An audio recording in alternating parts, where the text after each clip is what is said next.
number 42 will never again be issued by a major league club.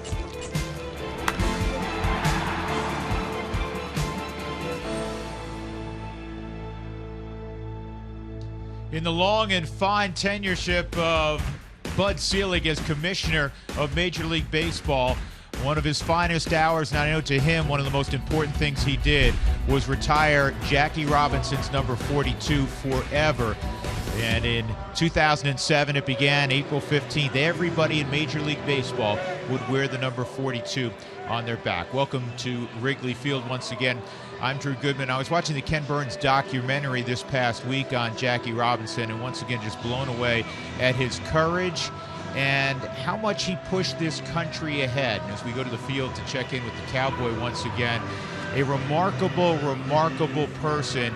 And it's amazing to think back at what he had to endure and how he not only pushed baseball forward, but as I said, he really moved this country ahead. And I think everybody in this sport ought to understand that. And I'm glad that we always pause on April 15th for that reason. Well, Drew, I think one of the key things about it is like the number that people are wearing. Yes, Bud Selig did it, but it was the players who began the idea. It was Ken Griffey Jr. who first wrote Bud Selig a letter and said, I would like a chance to wear the number 42 on Jackie Robinson Day. So it's a feeling of the people who played the game that brought this honor, as Eric Young can tell us, from a player and a coach's standpoint.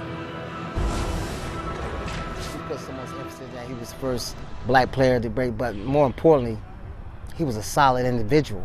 His character speaks highly, his volumes, and I think more so as young players in the game today should recognize that he just wasn't a base stealer or a guy that can play the game, a guy that can hit 300. You know, think about what he went through and how he handled it.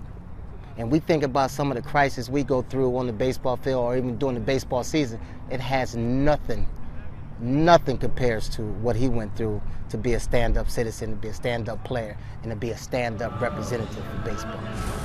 And along those lines, Drew, the important thing to Branch Rickey when he signed Jackie Robinson wasn't that he was the best player in the Negro Leagues, because he wasn't. It was that he had the makeup and the toughness to be able to withstand the pressures he was going to face. Well put, Tracy. So today, Jackie Robinson Day, celebrated throughout Major League Baseball. It's the Rockies, it's the Cubs. Come on back to Wrigley Field with us.